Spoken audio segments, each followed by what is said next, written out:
Hello kids, how are you? Hope you all are fine. Today we are going to discuss the 9th part of this chapter and the name of the chapter is Chemical Reaction and Equations. तो बच्चों आज हम लोग क्या पढ़ने जा रहे हैं? तो पार्ट 9th इस चैप्टर का, ठीक है, जिसमें हम लोग डिस्कस करेंगे टाइप ऑफ रिएक्शन के ही कुछ टाइप बचे हुए हैं, ठीक है। तो हम लोगों का जो टाइप ऑफ रिएक्शन बचा हुआ है जो आज हम लोग इस वीडियो में डिस्कस करेंगे, दैट टाइप जो है, ठीक है, endothermic reaction and exothermic reaction, ये एक टाइप बचा हुआ है, इसके बारे में डिस्कस करेंगे।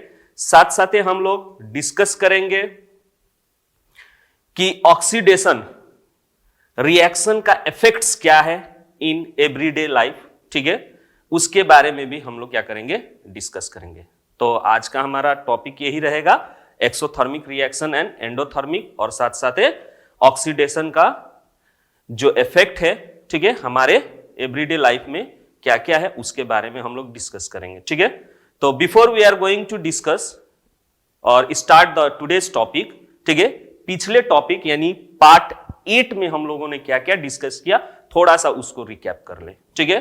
तो जैसे कि आप पार्ट 8 देखिएगा, ठीक है, तो उसमें पाइएगा कि हम लोगों ने पार्ट 8 में जो डिस्कस किया है वो क्या डिस्कस किया है, तो न्यूट्रलाइजेशन रिएक्शन को डिस्कस किया एंड ऑक्सीडेशन रिडक्शन, जिसको अगर साइमल्टेनियसली टेक प्लेस करे तो रिडॉक्स रिएक्शन भी कहते हैं, ठीक है। तो हम लोगों ने न्यूट्रलाइजेशन रिएक्शन में ये जाना कि अगर कोई भी एसिडिक और बेसिक सब्सटेंसेस एक दूसरे से रिएक्ट होता है तो वो क्या होता है, न्यूट्रलाइज होकर, ठीक है, सॉल्ट एंड वाटर फॉर्म करता है। तो हम ये चीज हम लोगों ने क्या किया था, उसमें डिस्कस किया था कि एसिड प्लस बेस जब रिएक्ट होते हैं तो क्या फॉर्म होता है, सॉल्ट प्लस वाटर, ठीक है। इसका एग्जाम्पल भी हम लोग बहुत सारा देखे थे, ठीक है। जैसे कॉमन एग्जाम्पल मान लीजिए एसिड का अगर बात करें, ठीक है, तो कॉमन एग्जाम्पल में आप ले लीजिए हाइड्रोक्लोरिक एसिड, ठीक है, प्लस बेस में आप ले लीजिए NaOH, सोडियम हाइड्रोक्साइड। जब इसको ट्रीट कीजिएगा तो क्या फॉर्म होगा, sodium chloride salt plus water H2। तो इस तरह का कोई भी रिएक्शन होगा तो हम उसको क्या कहते हैं, न्यूट्रलाइजेशन रिएक्शन। और साथ साथ इस रिएक्शन को देखने पे हम लोगों को लगा, ठीक है, ये देखने पे पाया गया कि ये भी एक तरह से क्या है, आपका डबल डिस्प्लेसमेंट रिएक्शन का क्या है, एग्जाम्पल भी है। न्यूट्रलाइजेशन रिएक्शन जो है डबल डिस्प्लेसमेंट का एग्जाम्पल भी है। क्यों? क्योंकि यहाँ पे देखने पे ये पाया जा रहा है कि सोडियम जो है मोर रिएक्टिव है, ठीक है, तो हाइड्रोजन को डिस्प्लेस करके अपने सोडियम से रिएक्ट होकर अपने क्लोरीन से रिएक्ट होकर क्या फॉर्म कर दे रहा है, सोडियम क्लोराइड, ठीक है। और ये हाइड्रोजन जो है फिर OH के साथ रिप्लेस होकर क्या फॉर्म कर दे रहा है, वाटर। तो यहाँ पे देखिए 2 बार डिस्प्लेसमेंट हुआ, एक सोडियम और एक बार हाइड्रोजन। तो इसलिए इस न्यूट्रलाइजेशन रिएक्शन को हम लोग क्या कह सकते हैं, डबल डिस्प्लेसमेंट रिएक्शन भी कह सकते हैं। साथ साथ हम लोगों ने डिस्कस किया रिडॉक्स रिएक्शन के बारे में, ठीक है, रिडॉक्स रिएक्शन के बारे में भी डिस्कस किया था उस वीडियो में, ठीक है, जिसमें हम लोगों ने पाया था कि रिडॉक्स रिएक्शन उस तरह का रिएक्शन है, ठीक है, जिसमें ऑक्सीडेशन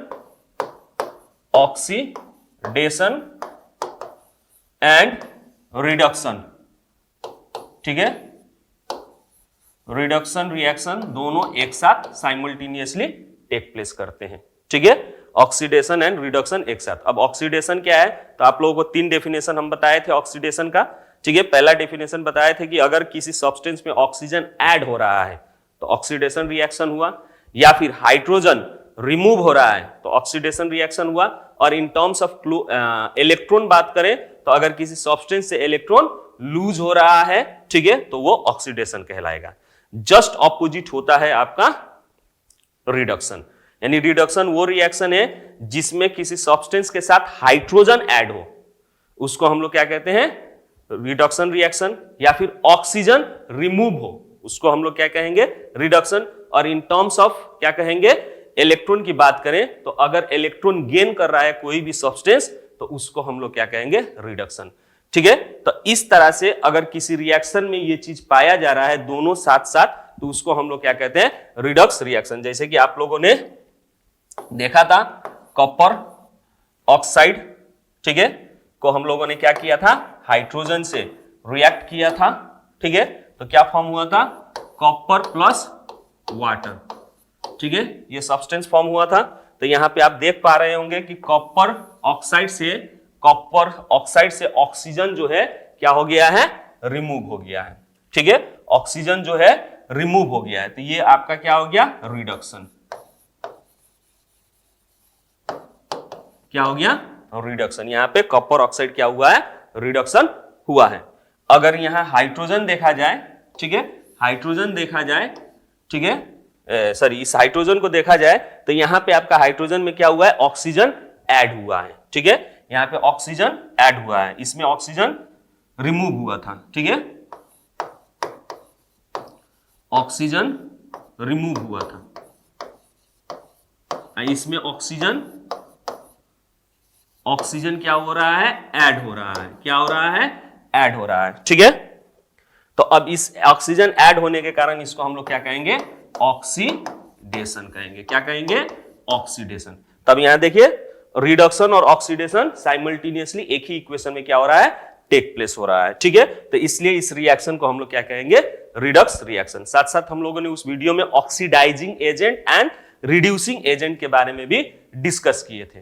तो ऑक्सीडाइजिंग एजेंट वो चीज है, ठीक है, जो कि दूसरे को क्या कराता है, ऑक्सीडाइज कराता है। ठीक है, रिड्यूसिंग एजेंट वो है जो कि दूसरे को क्या कराता है, रिड्यूस कराता है। तो अब यहां इक्वेशन में साफ साफ आप देख पा रहे हैं कि ये जो है क्या हो रहा है, ऑक्सीडाइज हो रहा है। हाइड्रोजन जो है क्या हो रहा है, ऑक्सीडाइज हो रहा है वाटर में। तो इसको ऑक्सीडाइज किसने कराया, तो कॉपर ऑक्साइड ने। अगर यहां पे कॉपर ऑक्साइड आपका नहीं होता, ठीक है, यहां पे कॉपर ऑक्साइड आपका नहीं होता तो ये हाइड्रोजन क्या नहीं होता, ऑक्सीडाइज नहीं होता। तो कारण कौन है ऑक्सीडाइज करने का हाइड्रोजन को, तो कॉपर ऑक्साइड। इसीलिए ये कॉपर ऑक्साइड जो होगा ऑक्सीडेशन एजेंट होगा। ठीक है,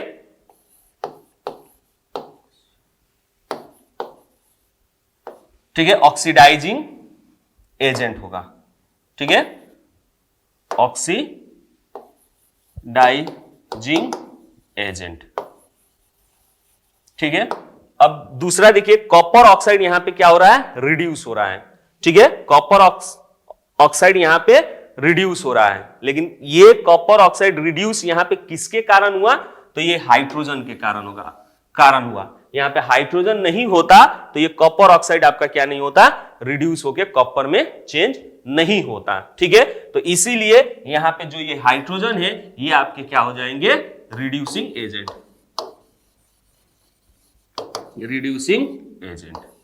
ठीक है, तो यही सब चीज हम लोगों ने पार्ट 8 में क्या किया था, डिस्कस किया था। ठीक है, तो आप लोगों को समझ में आ गया होगा। ठीक है, तो चलिए आज हम लोग डिस्कस करते हैं। आज के पार्ट में क्या डिस्कस करेंगे, तो endothermic reaction and exothermic reaction. ठीक है, एंडोथर्मिक रिएक्शन किसे कहते हैं एंड एक्सोथर्मिक रिएक्शन किसे कहते हैं। तो एक्सोथर्मिक, एक्सो मतलब रिलीज होना, ठीक है, बाहर निकलना। एक्सो मींस बाहर, थर्मिक शब्द जो होता है उसका मतलब होता है टेम्परेचर या फिर हीट। तो जिस रिएक्शन में टेम्परेचर चाहे हीट निकले, ठीक है, इवॉल्व हो या टेम्परेचर राइज हो या उस रिएक्शन में क्या हो, हीट इवॉल्व हो, उस तरह का अगर कोई भी रिएक्शन हो रहा है तो उस रिएक्शन को हम लोग क्या कहेंगे, एक्सोथर्मिक रिएक्शन। क्या कहेंगे, एक्सोथर्मिक रिएक्शन। तो यहां पे आप डेफिनेशन देखिए, दोस रिएक्शंस, ठीक है, which are accompanied by the evolution of heat. पहले ही बोले evolution of heat, that is called exothermic reaction. उसको हम लोग क्या कहते हैं, एक्सोथर्मिक रिएक्शन। जैसे यहां पे देखिए एग्जांपल के तौर पे यहां पे दिया है कि कॉपर को, ठीक है, कॉपर को यहां पे देख पा रहे हैं, सॉरी कॉपर कह रहे, कार्बन को, ठीक है, कार्बन को आप क्या कर रहे हैं, ऑक्सीजन से रिएक्ट करा रहे हैं, यानी कार्बन का कंबशन करा रहे हैं। ठीक है, यानी कोई भी रिएक्शन में अगर ऑक्सीजन के साथ कोई भी सब्सटेंस को हम लोग रिएक्ट करते हैं तो उसको कंबसन रिएक्शन भी कहा जाता है। ठीक है, इसको हम लोग बाद में पढ़ेंगे। ठीक है, कार्बन एंड इट्स कंपाउंड में। तो कार्बन को जब हम क्या करते हैं, ऑक्सीजन के साथ बर्न करते हैं या फिर रिएक्ट करते हैं तो उसको कंबसन रिएक्शन कहते हैं। तो कोई भी कंबसन रिएक्शन में क्या होता है आपका, स्पेशली कार्बन का, ठीक है, कार्बन डाइऑक्साइड फॉर्म होता है और साथ साथ हीट प्रोड्यूस होता है। ठीक है, तो यहां पे देखिए हीट प्रोड्यूस हो रहा है, इसीलिए इस तरह के रिएक्शंस को हम लोग क्या कहेंगे, एक्सोथर्मिक रिएक्शन कहेंगे। जैसे एक और एग्जांपल आप लोगों ने इसी चैप्टर में डिस्कस किया था, ठीक है, कॉम्बिनेशन रिएक्शन में। ठीक है, कॉम्बिनेशन रिएक्शन में एक चीज आप लोग पढ़े होंगे, कैल्शियम ऑक्साइड यानी क्विक लाइम को क्या करते हैं, वाटर के साथ ट्रीट करते हैं तो क्या फॉर्म होता है, कैल्शियम हाइड्रोक्साइड, चूना पानी। ठीक है, साथ साथ हीट प्रोड्यूस होता है। तो ये भी एक तरह का एग्जांपल है एक्सोथर्मिक रिएक्शन। क्यों? क्योंकि जब ये रिएक्शन करने के लिए आप क्या कीजिएगा, एक बीकर लीजिएगा, चाहे एक एपरेटस कोई भी लीजिएगा, ठीक है, चाहे एक टीन ले लीजिए, मान लीजिए, ठीक है, बाल्टी ले लीजिए, बॉकेट ले लीजिए, उसमें पानी डाल दीजिए, ठीक है, और आफ्टर दैट उसमें क्या डाल दीजिए आप, कैल्शियम ऑक्साइड लाकर इसमें डाल दीजिए। ठीक है, जब डालिएगा उस वक्त इसका अगर थर्मोमीटर से टेम्परेचर रिकॉर्ड कीजिएगा तो रूम टेम्परेचर होगा। ठीक है, लेकिन कुछ देर बाद अब इसको फिर टेम्परेचर को, इस सिस्टम का टेम्परेचर को अगर आप थर्मोमीटर से मेजर कीजिएगा तो आप क्या पाइएगा, टेम्परेचर राइज पाइएगा। ठीक है, वो टेम्परेचर रूम टेम्परेचर से हाई मिलेगा, इसका मतलब वहां पे हीट प्रोड्यूस हुआ। वैसे आप बॉकेट को बाहर से भी हाथ से टच करेंगे तो वो सेंसेशन आपको आएगा हीट का। ठीक है, तो अब यहाँ पे हीट क्या हुआ है, रिएक्शंस के साथ प्रोड्यूस हुआ है, यहाँ पे रिएक्शन टेक प्लेस किया है और वहां पे हीट आपका प्रोड्यूस हुआ है। तो ये भी एक तरह का एग्जांपल है किस चीज का, तो एक्सोथर्मिक रिएक्शन का। ठीक है, तो exothermic reaction I think clear हो गए होंगे आप लोग कि एक्सोथर्मिक रिएक्शंस वो रिएक्शंस है, ठीक है, जिसमें हीट जो है इवॉल्व होता है। ठीक है, अब कुछ एग्जांपल्स है एक्सोथर्मिक रिएक्शन का जो कि हम लोग डेली लाइफ में देखते हैं। ठीक है, जैसे फॉर्मेशन ऑफ रेन, जो रेन फॉर्म होता है उसमें भी आपका एक्चुअल में जो प्रोसेस है वो प्रोसेस भी क्या है, एक्सोथर्मिक रिएक्शन ही है। कैसे? तो जो भी इवापोरेशन होके जो भी वाटर वेपर ऊपर जाता है, ठीक है, जो भी वाटर वेपर ऊपर जाता है, ठीक है, वो कंडेंसेशन होता है। तो कंडेंसेशन क्या होता है, तो हीट लूज करता है, यानी वाटर वेपर जो है हीट को क्या करता है, लूज करता है। दैट मींस वो बाहर निकल गया। ठीक है, पानी के साथ साथ हीट रिलीज हुआ। ठीक है, तो उस वाटर वेपर से हीट रिलीज हो जाएगा तो वो वाटर वेपर लिक्विड में चेंज हो जाएगा और वही लिक्विड एज अ ड्रॉप बन के क्या होता है, बूंदा, वाटर ड्रॉप बन के एज अ रेन नीचे गिरता है। ठीक है, तो यहां पे जो फॉर्मेशन हो रहा है आपका क्या, वाटर वेपर से rain, that is also an example of क्या है आपका, that is also an example of exothermic reaction. दूसरा कंक्रीट, जैसे सीमेंट। ठीक है, तो यहां पे जब भी हम क्या करते हैं, पानी को ऐड करते हैं कंक्रीट के साथ तो वहां पे केमिकल रिएक्शन होता है और रिलीज हीट होता है। ठीक है, वो भी एक एग्जांपल है। साथ साथ है कंबसन, अभी हमने डिस्कस किया था कंबसन के बारे में कि यानी कोई चीज को हम लोग क्या करते हैं, बर्न करते हैं तो वहां पे भी हीट प्रोड्यूस होता है। एग्जांपल के तौर पे जब कार्बन को ऑक्सीजन के साथ हम लोग बर्न करते हैं तो carbon dioxide and heat release होता है। ठीक है, तो these are the examples of exothermic reaction which are found in our surrounding। ठीक है, एवरीडे लाइफ में ये चीज हम लोग देख पाते हैं। ठीक है, सो नेक्स्ट एंडोथर्मिक रिएक्शन। अब ये एंडोथर्मिक रिएक्शन क्या है? ठीक है, तो just opposite of exothermic reaction. ये एंडोथर्मिक रिएक्शन जो है एक्सोथर्मिक रिएक्शन का जस्ट ऑपोजिट है। एक्सोथर्मिक में हीट क्या हो रहा था, इवॉल्व हो रहा था। ठीक है, एक्सोथर्मिक रिएक्शन में क्या हो रहा था, हीट इवॉल्व हो रहा था, निकल रहा था। उसी तरह एंडोथर्मिक में क्या होता है, हीट का रिक्वायरमेंट होता है। ठीक है, यानी हीट की जरूरत पड़ती है तब जाकर रिएक्शन होता है, यानी सब्सटेंस के साथ हीट ऐड होता है तब जाकर रिएक्शन होता है। ठीक है, तो उस तरह के रिएक्शंस को हम लोग क्या कहते हैं, endothermic reaction. Those reactions in which heat is absorb are called endothermic reaction.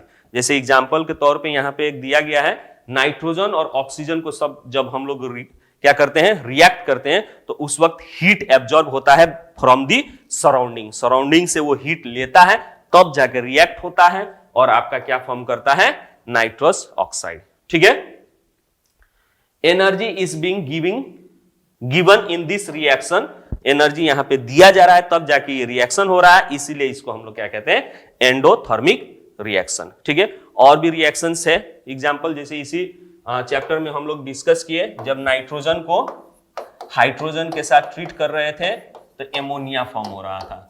ठीक है, इस प्रोसेस में भी आपका क्या होता है, ऐसे ही ये रिएक्शन नहीं टेक प्लेस करता है, नाइट्रोजन और हाइड्रोजन को हम लोग क्या करना पड़ता है, टेम्परेचर देना पड़ता है अराउंड 400 टू 450 डिग्री सेल्सियस। हम लोग जब हीट करेंगे यानी उतना टेम्परेचर देंगे तब जाके ये कंबाइन होके एमोनिया फॉर्म करेगा, यानी वो उतना हीट बाहर से क्या करता है, लेता है।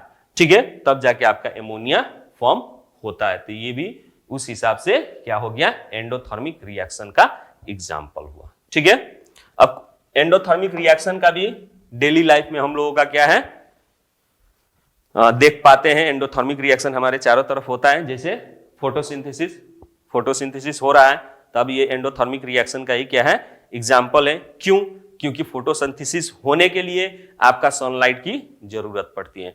जब कार्बन डाइऑक्साइड और वाटर सनलाइट के साथ रिएक्ट होता है, यानी सनलाइट मिलता है, एनर्जी देता है, तभी जाके वो रिएक्शन होके ग्लूकोज फॉर्म करता है, यानी फूड फॉर्म करता है। उस लिहाज से ये भी आपका क्या हुआ, एंडोथर्मिक रिएक्शन। सिमिलरली इवापोरेशन भी आपका क्या हुआ, एंडोथर्मिक रिएक्शन ही हुआ। क्यों, क्योंकि इवापोरेशन होने के लिए भी उसको क्या चाहिए, हीट चाहिए, तो वो हीट क्या करता है, सराउंडिंग से लेता है। जैसे एग्जांपल के तौर पे आप अपने पाम पे पेट्रोल डाल दीजिए तो वो पेट्रोल क्या हो जाता है, इवापोरेट होके उड़ता है, और जितना दूर आपके पाम पे वो पेट्रोल था, वो क्या किया, पेट्रोल ने उतने दूर पाम के हीट को क्या किया, एब्जॉर्ब किया, जिसके कारण आपको ठंडा महसूस होता है, यानी वो हीट ले लिया। तो वो हीट लेने के कारण ही वो क्या हुआ, वेपर हुआ। ठीक है, तो यहाँ पे भी पेट्रोल को वेपर होने में, इवापोरेट होने में हीट की जरूरत हुई। ठीक है, तो इसीलिए वो भी आपका एंडोथर्मिक का ही एक एग्जाम्पल है। उसी तरह कुकिंग ऑफ एक कोई भी चीज कुक करते हैं, फूड भी कुक करते हैं, तो हीट सप्लाई करते हैं। ठीक है, तो energy is absorb from the pan, ठीक है, टू द कॉक, ठीक है, टू कुक द एग, यानी पैन तावा से वो हीट एब्जॉर्ब करता है, तब जाके वो अंडा क्या होता है, बनता है। ठीक है, तो these are the examples of endothermic reaction which are found in our everyday life. ठीक है, उसी तरह एक रेस्पिरेशन अब क्या है आपका, एंडोथर्मिक है कि एक्सोथर्मिक, तो यहां रेस्पिरेशन में क्या होता है, एनर्जी प्रोड्यूस होता है, कब, बाद में। ठीक है, यानी रिएक्शन करने के लिए आपका फूड और ऑक्सीजन जब कंबाइन हो रहा है, उस वक्त एनर्जी की जरूरत नहीं है, वो कंबाइन होके एनर्जी फॉर्म होता है। उस हिसाब से आपका रेस्पिरेशन क्या हुआ, एक्सोथर्मिक रिएक्शन हुआ। ठीक है, नाउ अब कुछ यहां पे जो चैप्टर हम लोगों ने डिस्कस किया, टाइप ऑफ रिएक्शंस के बारे में डिस्कस किया। ठीक है, तो उसके बेस पे एक क्वेश्चन है, यहाँ पे 9 केमिकल रिएक्शन दिया गया है, इसमें से हमको क्लासिफाई करना है हम लोगों को कि ये किस टाइप ऑफ रिएक्शन है। ठीक है, कौन से टाइप का रिएक्शन है। तो पहला रिएक्शन देखा जाए तो देखने पे ही पता चल रहा है कि पोटेशियम नाइट्रेट को क्या किया जा रहा है, सिंगल प्रोडक्ट है। ठीक है, और ये ऑब्वियसली हीट हुआ है। ठीक है, तो आपका क्या हुआ है, 2 प्रोडक्ट फॉर्म हुआ है। ठीक है, तो ये देखा जाए तो सिंगल प्रोडक्ट से डबल प्रोडक्ट है, सिंगल रिएक्टेंट से डबल प्रोडक्ट फॉर्म हो रहा है। तो ये किस केस में होता है, तो डिकम्पोजिशन रिएक्शन में, डिकम्पोजिशन रिएक्शन में होता है। ठीक है, उसी तरह यहां पे देखें, जिंक को क्या किया जाता है, किया जा रहा है सिल्वर नाइट्रेट से रिएक्ट किया जा रहा है, तो क्या फॉर्म हो रहा है, जिंक नाइट्रेट और सिल्वर फॉर्म हो रहा है। दैट मींस यहां पे डिस्प्लेसमेंट हो रहा है। ठीक है, तो इसीलिए ये डिस्प्लेसमेंट रिएक्शन हुआ, डिस्प्लेसमेंट रिएक्शन। लेकिन किस तरह का डिस्प्लेसमेंट रिएक्शन, डिस्प्लेसमेंट रिएक्शन 2 तरह का है। ठीक है, तो यहां पे देखने पे साफ दिखाई दे रहा है कि सिंगल जिंक है जो कि मोर रिएक्टिव है सिल्वर से, उसको डिस्प्लेस कर रहा है, तो सिंगल डिस्प्लेसमेंट रिएक्शन हुआ है। ठीक है। उसी तरह से थर्ड में क्या है, निकल नाइट्रेट को क्या किया जा रहा है, सोडियम हाइड्रोक्साइड से ट्रीट किया जा रहा है। ये दोनों ही आयनिक कंपाउंड है, ठीक है। ट्रीट किया जा रहा है तो क्या फॉर्म हो रहा है आपका, निकल हाइड्रोक्साइड, जो कि डाउन यानी प्रेसिपिटेट हो रहा है, ठीक है। और ये क्या फॉर्म हो रहा है, sodium nitrate aqua solution form हो रहा है। तो इससे साफ पता चल रहा है कि ये एक डबल डिस्प्लेसमेंट रिएक्शन का एग्जांपल है और साथ साथ आपका प्रेसिपिटेट रिएक्शन का भी एग्जांपल है। तो इसको हम लोग डबल डिस्प्लेसमेंट या फिर पीपीटी प्रेसिपिटेट रिएक्शन भी कह सकते हैं, ठीक है। नेक्स्ट, जिंक को हाइड्रोक्लोरिक एसिड से रिएक्ट करने पे zinc chloride and hydrogen gas form हो रहा है। तो यहां पे भी zinc more reactive than hydrogen, उसको डिस्प्लेस करके अपने क्लोरीन के साथ रिएक्ट होके क्या बना रहा है, जिंक क्लोराइड बना रहा है। So due to that this is also displacement reaction, displacement reaction. अब यहां पे कॉपर ऑक्साइड है, जो कि कॉपर और ऑक्सीजन में क्या हो रहा है, ब्रेक हो रहा है। तो सिंगल रिएक्टेंट क्या हो रहा है, डबल प्रोडक्ट में फॉर्म हो रहा है। दैट मींस ये डिकम्पोजिशन रिएक्शन है, ठीक है।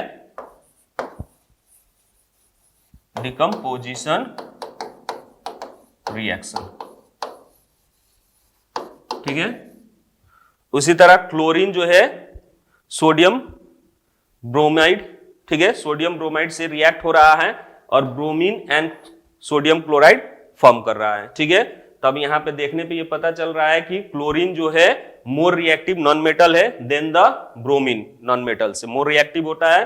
तो सोडियम जो है, सोडियम कह रहे, क्लोरीन जो है मोर रिएक्टिव देन ब्रोमीन है, तो ब्रोमीन को यहाँ पे डिस्प्लेस करके अपने ही सोडियम से रिएक्ट हो रहा है, ठीक है। तो यहाँ पे इस लिहाज से हम इसको कह सकते हैं डिकम्पोजिशन, सॉरी डिस्प्लेसमेंट रिएक्शन, लेकिन किस तरह का, सिंगल डिस्प्लेसमेंट रिएक्शन, ठीक है, सिंगल डिस्प्लेसमेंट रिएक्शन है, ठीक है।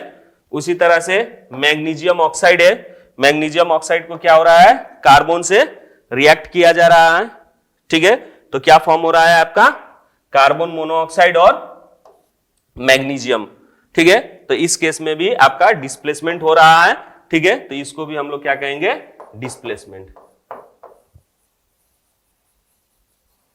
डिस्प्लेसमेंट रिएक्शन, ठीक है। अब नेक्स्ट पोटेशियम क्लोरेट, ठीक है, पोटेशियम क्लोरेट है, जिसको हम लोग क्या कर रहे हैं, हीट करने पे पोटेशियम क्लोराइड, ठीक है, एंड ऑक्सीजन में क्या हो रहा है, ब्रेक हो रहा है। तो ये आपका डिकम्पोजिशन रिएक्शन हुआ, ठीक है, डिकम्पोजिशन, ठीक है, रिएक्शन। लास्ट वन क्या है आपका, तो कैल्शियम ऑक्साइड को वाटर के साथ ट्रीट कर रहे हैं तो कैल्शियम हाइड्रोक्साइड फॉर्म हो रहा है। तो ऑब्वियसली ये क्या हो रहा है, दो रिएक्टेंट सिंगल प्रोडक्ट में क्या हो रहा है, फॉर्म हो रहा है। तो कौन सा रिएक्शन हुआ आपका, कॉम्बिनेशन रिएक्शन, ठीक है। तो यहां पे ये क्या हो गया, कॉम्बिनेशन रिएक्शन,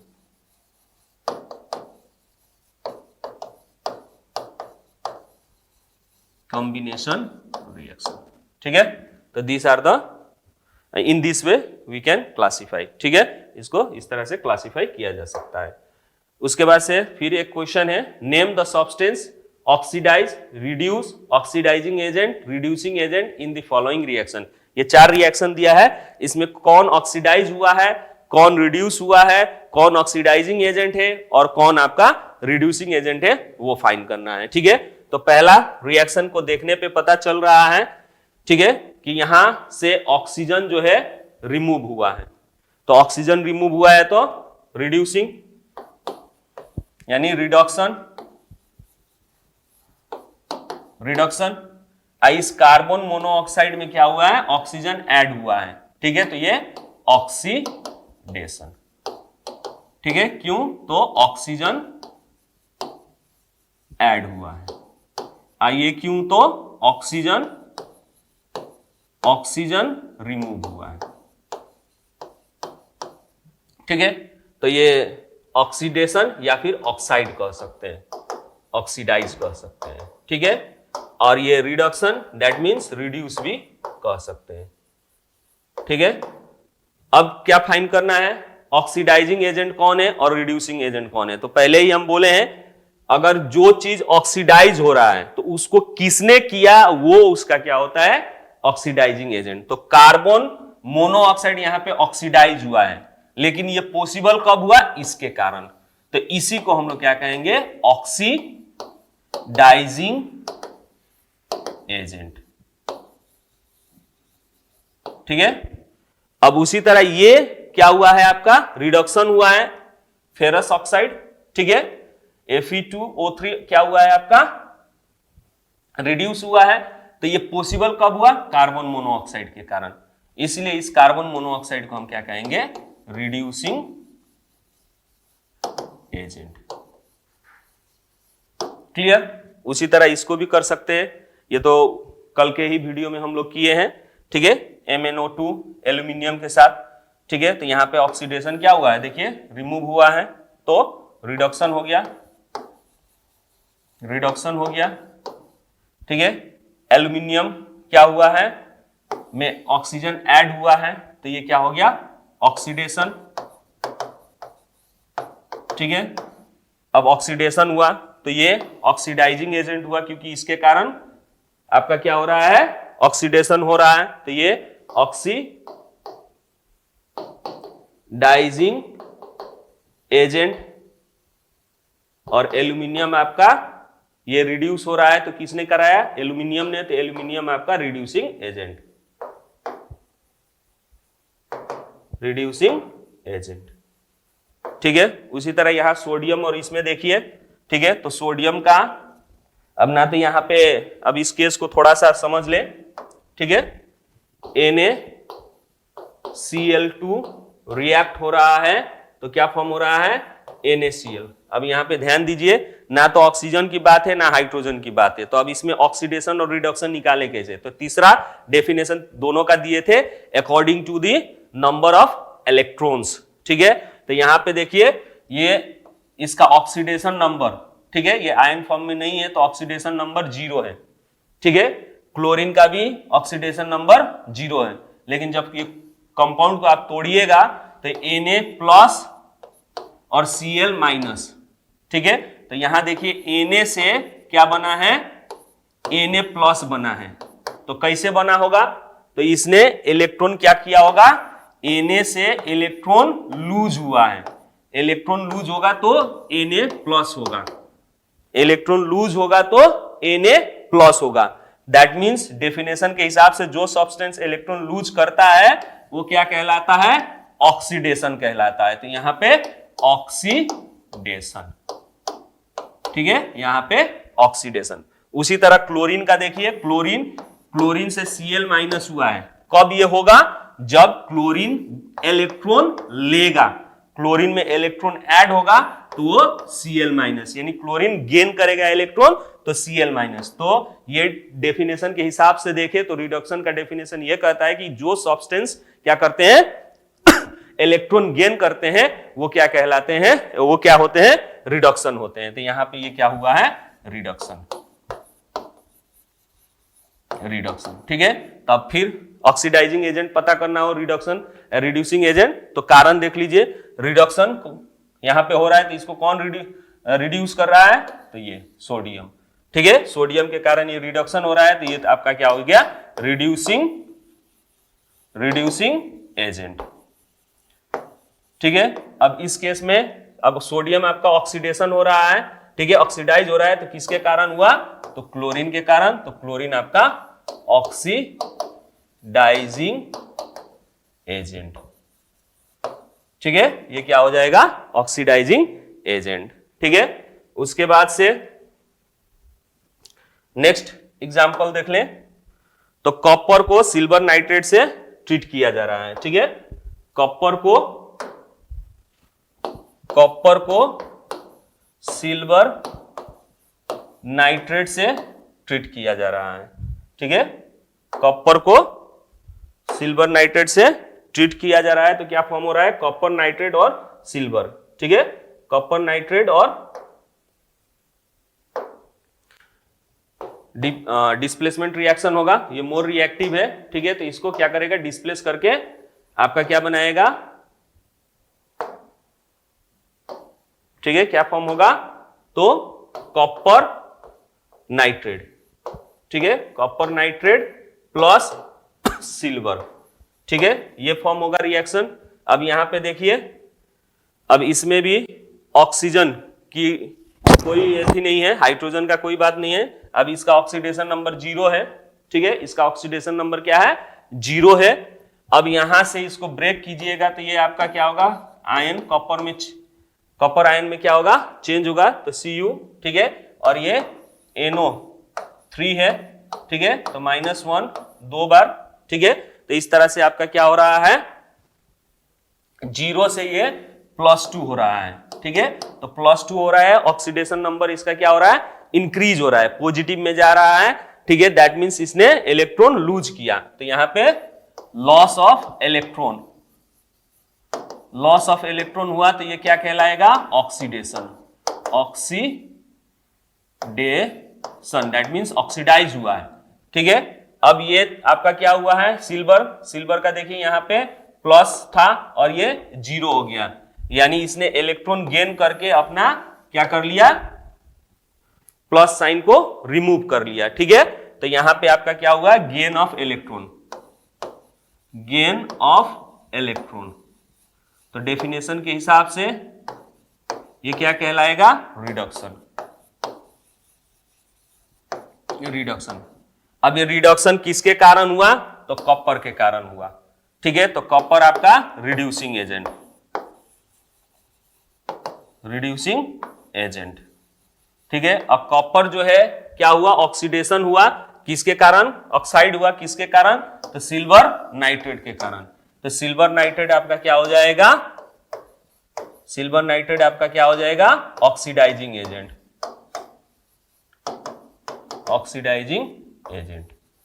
तो इस तरह से आपको किसी भी रिएक्शन को क्या करना है, देखना है कि कौन ऑक्सीडाइजिंग एजेंट है, कौन रिड्यूसिंग एजेंट है, ठीक है, इस हिसाब से आपको देखना है, ठीक है। तो ऑक्सीडाइजिंग एजेंट और रिड्यूसिंग एजेंट को फाइंड करने का सिंपल तरीका है, पहले आपको देखना है कि कौन ऑक्सीडाइज हुआ है, अब वो ऑक्सीडाइज किसके कारण हुआ है। तो कारण को आप क्या कर सकते हैं, ऑक्सीडाइजिंग एजेंट, उसी तरह उसमें देखना है कौन रिड्यूस हुआ है और किसके कारण हुआ है, उस कारण को हम क्या कहेंगे, रिड्यूसिंग एजेंट, ठीक है।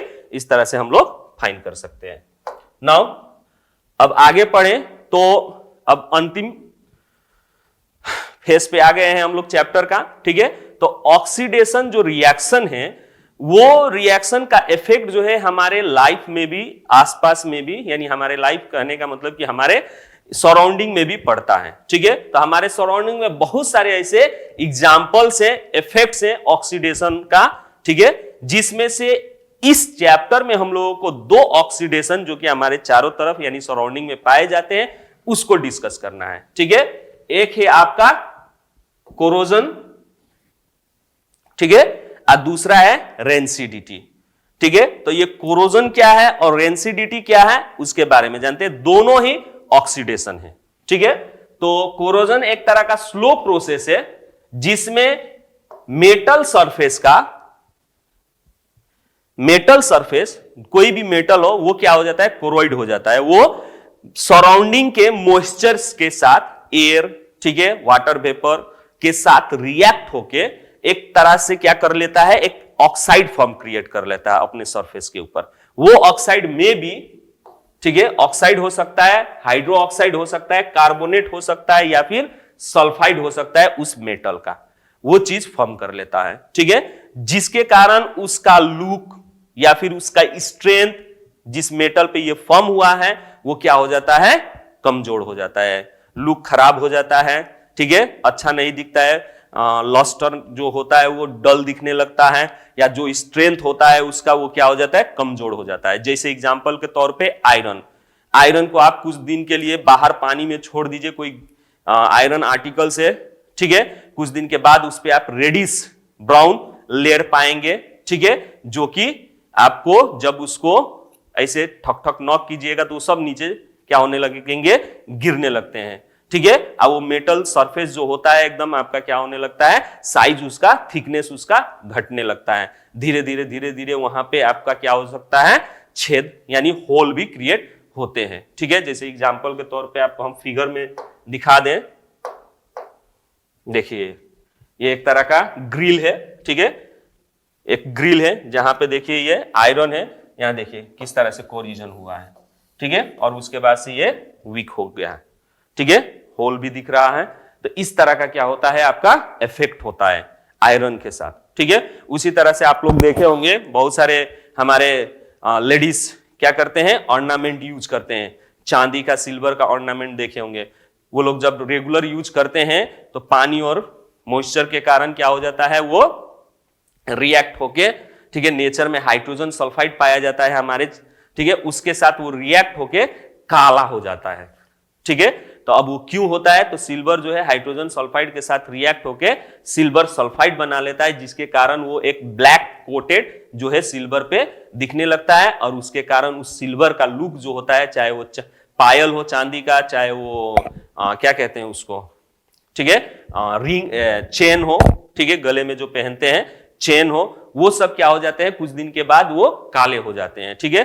फर्स्ट जब पहनते हैं तो एकदम ब्राइट कलर का, ठीक है, एकदम चमकीला होता है, लॉस्टर होता है वो चांदी का ऑर्नामेंट, लेकिन कुछ दिन रेगुलर यूज करने के बाद वो क्या हो जाता है, काला होने लगता है। रीजन यही है, ठीक है। उसी तरह से आप लोग के घर में, ठीक है, कॉपर का बर्तन होगा, देखे होंगे, उसको बार बार यूज करने पे क्या हो जाता है, उसके अंदर के तरफ एक तरह से ग्रीन कोटेड वहां पे लेयर दिखने लगता है। That is also the due to the presence of copper carbonate, ठीक है, कॉपर कार्बोनेट प्रेजेंट होने के कारण ऐसा होता है। तो this all are the examples of corrosion, ठीक है। तो यहां पे आप देख पा रहे होंगे आयरन के बारे में हमने दिखा दिया, तो एक्चुअल में ये रोस्ट का फॉर्मूला है, ठीक है, रोस्ट के कारण ये चीज होता है। उसी तरह से ये आपका सिल्वर का देखिए ऑर्नामेंट किस तरह से ब्लैक दिख रहा है, तो due to the presence of silver sulphide form होने के कारण, ठीक है। उसी तरह से आप कॉपर का यहां पे देख पा रहे होंगे, ठीक है, ये कॉपर कितना शाइनिंग कर रहा है, ठीक है, उसका ये वेसल जो है देखिए फिर किस तरह से ग्रीन कलर का दिख रहा है, तो due to the presence of copper carbonate, ठीक है।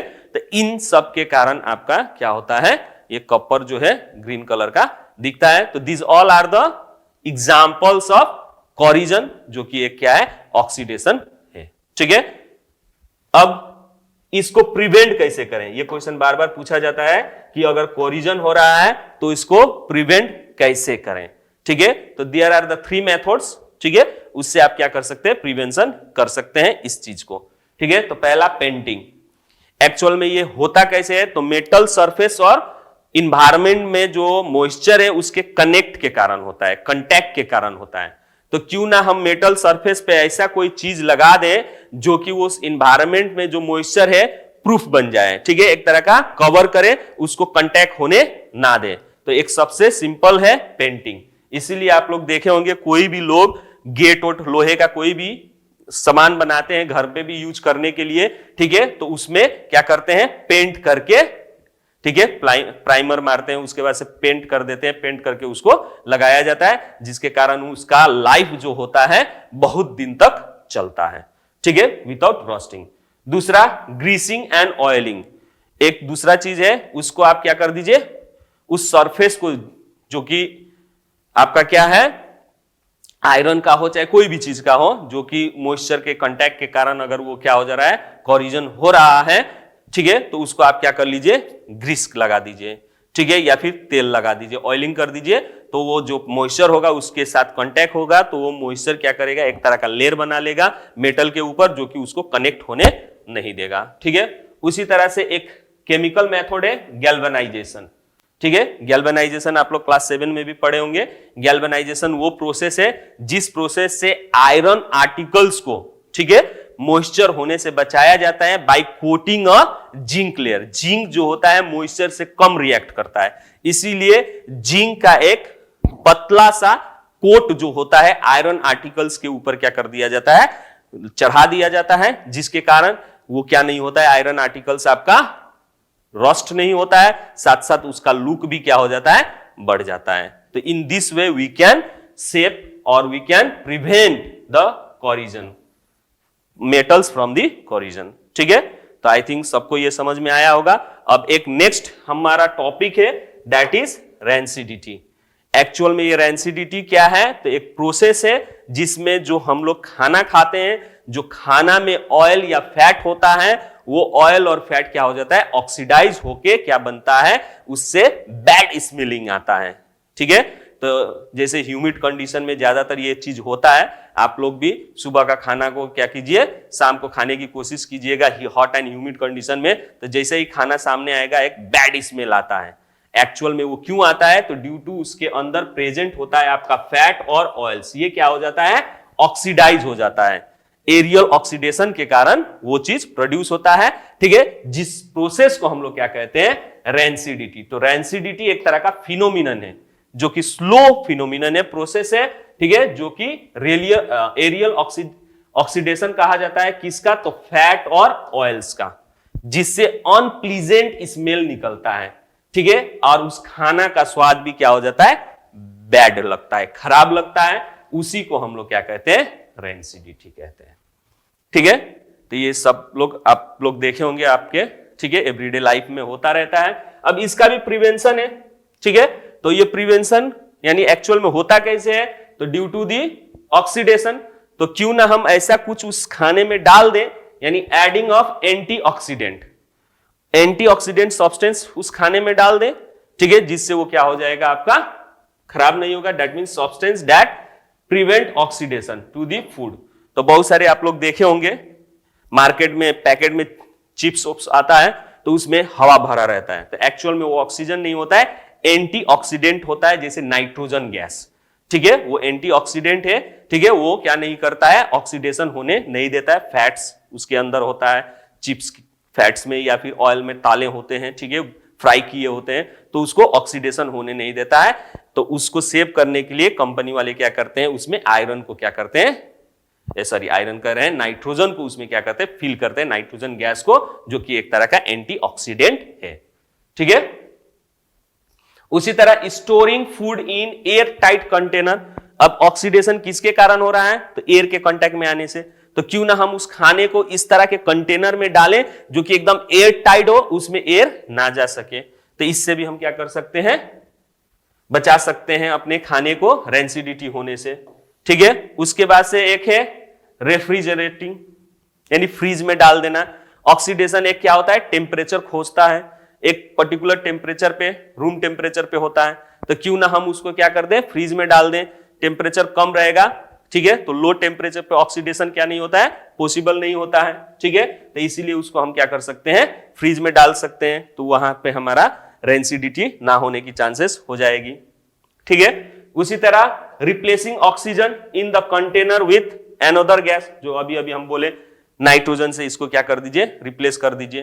ठीक है, नाइट्रोजन एंटीऑक्सीडेंट है। ठीक है, तो वो क्या करेगा, आपका ऑक्सीजन को उस फूड में जो भी फैट है, चाहे क्या है, ऑयल है, उसके साथ वो क्या नहीं होने देगा, कांटेक्ट होने नहीं देगा, ऑक्सीडेशन नहीं होगा, खाना आपका बच जाएगा। ठीक है, यानी खाना जो है रेंसिडिटी नहीं हो पाएगा, यानी उसका स्मेल बैड नहीं होगा, यानी उसका स्मेल अनप्लीजेंट नहीं होगा, टेस्ट बैड नहीं होगा। दैट मीन्स रेंसिडिटी होने की चांसेस ना हो जाएगी। ठीक है, तो in this way we can save our food. ठीक है, तो these are the last topic. ठीक है, तो आज के वीडियो में बस इतना ही। ठीक है, और इस चैप्टर में बस इतना ही। ठीक है, यहीं पे हमारा ये चैप्टर समाप्त होता है। अगर आप 1 से लेके पार्ट 9 तक अगर आप सही ढंग से इस चैप्टर को आप फॉलो करते हैं, तो आपका आई थिंक आपका ये chemical reaction and it's equation जो है एकदम कंसेप्ट क्लियर हो जाएगा। ठीक है, तो आशा करते हैं कि आप इस सभी वीडियो को देखेंगे, ठीक है, और अपना कंसेप्ट को क्लियर कर लेंगे। ठीक है, थैंक यू, बाय बाय।